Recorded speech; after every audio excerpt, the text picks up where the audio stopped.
Greetings, YouTube viewer. This is Mike Daly, and you're watching the Cut the Crap channel. Today, this video is entitled Why Ilhan Omar is Right About Israel and AIPAC. So, over the past number of weeks, Omar has been in the news a bit for making some controversial comments relating to Israel and AIPAC, which is the lobbying group Israel Public Affairs Committee. Sorry, I didn't have that memorized. And she's been accused of being anti-Semitic. Now, I just want to break down why, when you really look at her comments and what she's saying, she's really not being anti-Semitic at all. And basically what she's critical of is the right-wing government in Israel, led by Benjamin Netanyahu, along with the lobbying group AIPAC that largely supports them. So, let me look at one of her comments.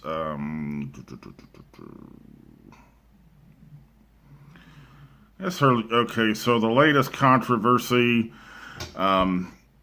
she was making remarks at an event at a Washington bookstore called Busboys and Poets last week, and she said this: I want to talk about the political influence in this country that says it is okay for people to push for allegiance to a foreign country.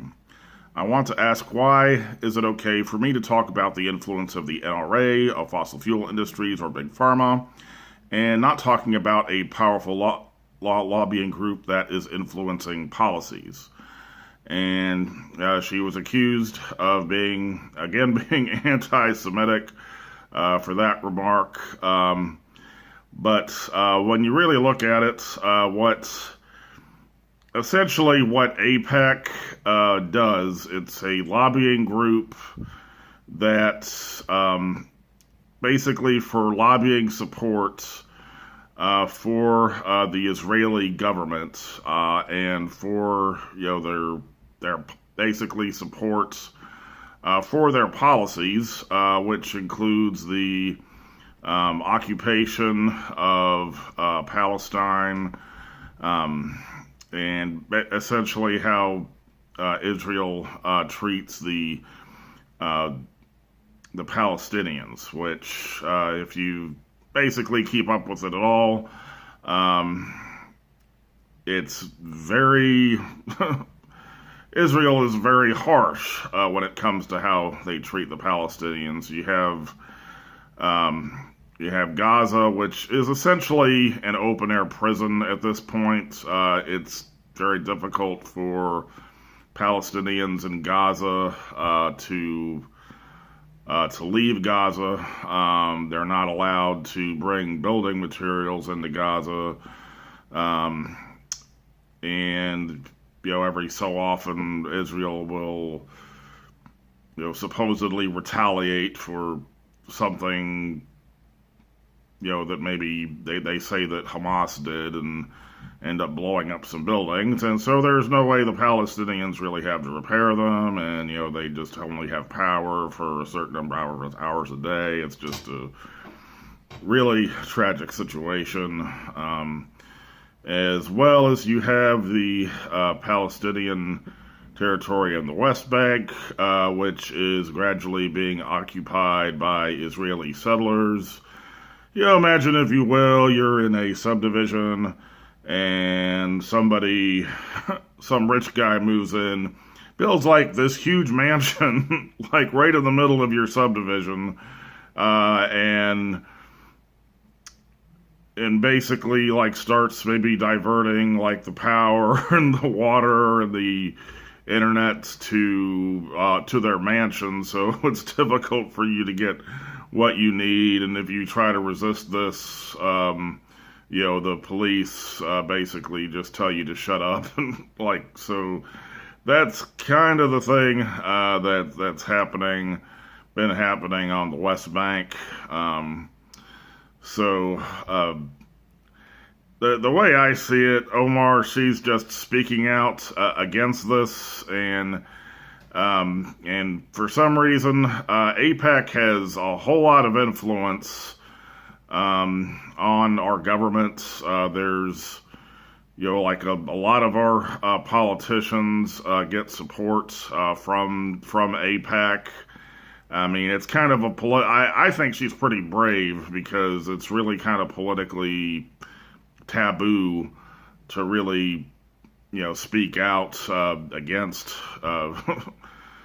AIPAC, which I guess, as we can see, is she's been getting accused of anti-Semitic. But the thing is that there's, if you're saying that she's anti-Semitic, well, you would also have to accuse like probably a large number of Jewish people of being anti-Semitic. For example, like Noah Chomsky, who is Jewish, is often spoken out against Israeli policies, and there's an entire group of Jewish people in Israel.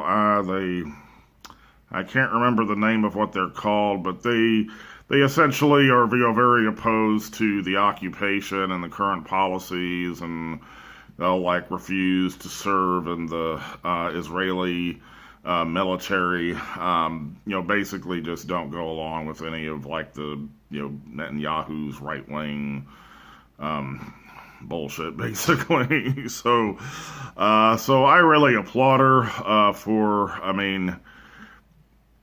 I think she's probably part of also the reason she's taking heat is just the fact that she's Muslim, and it's really kind of hypocritical because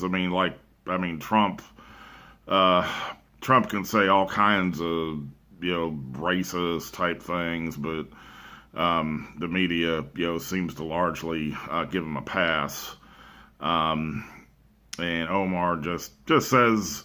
Just dares to speak out a bit, on a issue that needs to be spoken out on, and she gets really heavily targeted. So I just commend her for the stand she's taking, and I'd say if you're a Christian, you should be thankful for it too, because really she's really confronting evil here. What the right-wing Israeli government is doing is just wrong. It's evil. It's oppressive, and we should be speaking out against it as Christians. We're called to, speak up for people that are being oppressed.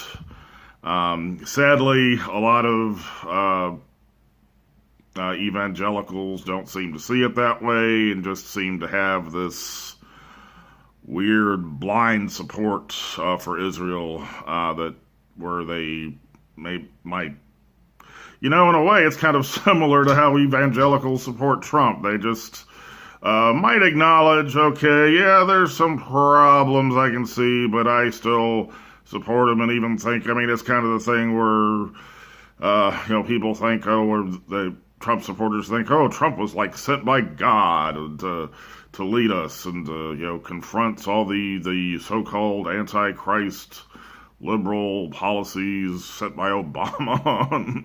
It's kind of like that with Israel. Just this psycho. A lot of times the evangelicals will consider it. It's like a sign. The fact that the nation of Israel, came back. After basically not existing for hundreds of years, they consider that a sign that must be of God, and it's some herald of the end times or whatever. I don't really see the fact that a bunch of largely white Europeans managed to take over some land belonging to darker skinned people to really be that miraculous. That is not a unique thing that has happened in the history of the world. Yeah. So I'm going to probably disagree with what a lot of Christians would think on Israel. So anyway, but thank you for listening. I do appreciate any comments you may have. Also, please subscribe and remember to click the bell so that you will be informed when I release future videos. Have a great day.